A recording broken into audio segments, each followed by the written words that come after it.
વડોદરા શહેરમાં ગોરવા લક્ષ્મીપુરા રોડ વિસ્તારમાં થોડા દિવસ પહેલા અકસ્માતનો બનાવ બન્યો હતો। અકસ્માતના પગલે વોર્ડ નંબર 9ના યુવા કાઉન્સિલર શ્રીરંગ રાજેશ આયરે દ્વારા સ્પીડ બ્રેકરની કામગીરી હાથ ધરવામાં આવી હતી। વડોદરા શહેરમાં ગોરવા લક્ષ્મીપુરા રોડ વિસ્તારમાં આવેલું સ્વામી વિવેકાનંદ પાસે ગત 7મા રોજ અકસ્માતમાં બનાવમાં એક યુવાને જીવ ગુમાવ્યો હતો, જેને લઈને સ્વામી વિવેકાનંદ હાઇટ્સના પ્રમુખ અને લોકોએ ward number 9 councillor Shrirang Rajesh આયરેને સ્પીડ બ્રેકર મૂકવાની રજૂઆત કરી હતી। આ રજૂઆતના આધારે વોર્ડ નંબર 9ના કાઉન્સિલર શ્રીરંગ રાજેશ આયરે દ્વારા વડોદરા પોલીસ કમિશનર અને વડોદરા મહાનગરપાલિકાના કમિશનરને રજૂઆત કરવામાં આવી હતી। રજૂઆતના પગલે વોર્ડ નંબર 9માં આવેલ સ્વામી વિવેકાનંદ હાઇટ્સના વિભાગ 1 અને 2 ટીપી 10 લક્ષ્મીપુરા પાસે વારંવાર થતા અકસ્માતને અટકાવવા તાત્કાલિક ટ્રાફિક શાખાના મદદથી ગત રાત્રે સ્પીડ બ્રેકર બનાવવાની કામગીરી વોર્ડ નંબર 9ના કાઉન્સિલર દ્વારા કરવામાં આવી હતી, જેને લઈને અકસ્માતના બનાવો ઓછા થાય તે હેતુસર સ્પીડ બ્રેકરની કામગીરી હાથ ધરવામાં આવી હતી અને સ્વામી વિવેકાનંદ હાઇટ્સના લોકોએ પૂર્વ કાઉન્સિલર રાજેશ આયરે અને યુવા કાઉન્સિલર શ્રીરંગ રાજેશ આયરેનો આભાર વ્યક્ત કર્યો હતો। મારા વિસ્તાર વોર્ડ નંબર 9ની અંદર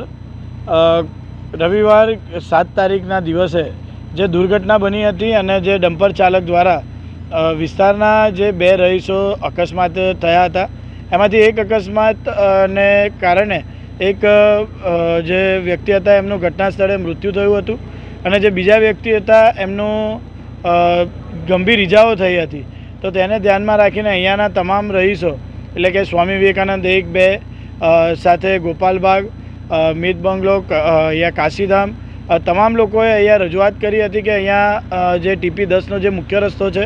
ત્યાં બમ્પ બનાવવામાં આવે। તો ટ્રાફિક શાખાની પરમિશન લીધા બાદ ટ્રાફિક શાખાએ અહીંયા પરમિશન આપી છે। ત્યારબાદ કોર્પોરેશનના માધ્યમથી આજના દિવસે અહીંયા બમ્પ બનાવવાની કામગીરી ચાલુ કરી દેવામાં આવી છે। વિસ્તારના તમામ લોકોએ જ્યારે અમારા પર વિશ્વાસ મૂક્યો હોય તો અમે 4 કાઉન્સિલરોના માધ્યમથી આ રજૂઆતો કરવામાં આવી હતી અને ત્યારબાદ આજના દિવસે અહીંયા બમ્પનું કામ ચાલુ કરી દેવામાં આવ્યું છે। ટૂંક જ સમયની અંદર અહીંયા જેટલા પણ જે અહીંયા 5 રસ્તા જે કહેવાય એ 5 રસ્તા પર અહીંયા રોડ પર બમ્પ બની જશે। એટલે જે પણ બમ્પ બની જવાથી દુર્ઘટના ઘટતી નથી, અમે પણ જાણીએ છીએ, પણ અહીંયા જે દુર્ઘટના થતી હતી એ અટકે એવો અમારો પણ પ્રયત્ન છે અને સાથે ટ્રાફિક શાખા દ્વારા પણ આવનારા સમયમાં જે પણ નવા પ્રયત્ન કરવામાં આવશે। જે પણ ટ્રાફિકના નિયમો અનુસાર બમ્પ તો બનાવી દીધો છે, સાથે ટ્રાફિક સિગ્નલ હોય કે પોલીસ ટ્રાફિકના પોલીસો દ્વારા અહીંયા દેખરેખ રાખવામાં આવે તો એવા તમામ પ્રકારની કોઈ વ્યવસ્થા કરવામાં આવશે એવું ટ્રાફિક શાખા દ્વારા પણ અમને બાંહેધરી આપવામાં આવી છે। એટલે હું ટ્રાફિક શાખાનો ખૂબ ખૂબ આભાર માનું છું। સાથે વડોદરા શહેર મ્યુનિસિપલ કમિશનર, વડોદરા શહેર મેયરશ્રી, સ્થાયી સમિતિના ચેરમેનશ્રી, ડેપ્યુટી મેયરશ્રી, સયાજીગંજ વિધાનસભાના ધારાસભ્યશ્રી તેમજ મારા સાથી કાઉન્સિલર તમામ લોકોનો ખૂબ ખૂબ આભાર। એ લોકોએ આપણી જોડે માંગણી કરી છે અને અમે તમામ લોકો એકત્રિત થઈને તેમના કામ પૂરા કરવા માટે અગ્રેસર રહ્યા છે અને આજના દિવસે ફરીથી એક વખત વોર્ડ નંબર 9ની અંદર વિકાસલક્ષી એટલે કે લોકોને ધ્યાનમાં રાખીને જે કામો કરવાના હોય છે એ કામો કરવામાં આવ્યા છે। જે આજના દિવસે આ કામ થયું છે એ બદલ અહીંયાના તમામ લોકોએ પણ અમારો અહીંયા અમને તેમના વતી ઘણી વખત કાગળો પણ આપવામાં આવ્યા હતા કે આ બમ્પ થઈ જાય તો આજના દિવસે આ થઈ ગયા છે અને વડોદરા શહેર કમિશનરનો, મ્યુનિસિપલ કમિશનરશ્રીનો અને પોલીસ કમિશનરશ્રીનો સાથે ધારાસભ્યશ્રીનો હું ખૂબ ખૂબ આભાર માનું છું।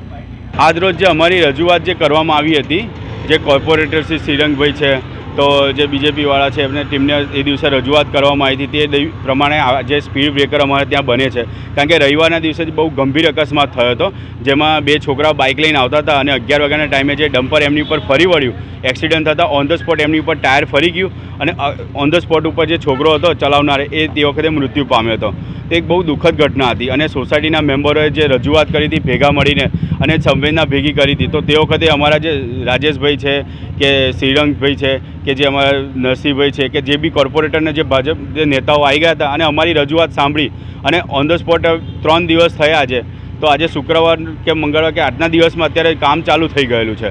તો ખૂબ ખૂબ ધન્યવાદ છે કે આ રીતે જો કામ થશે તો અમે બી તમને સપોર્ટ આપીશું।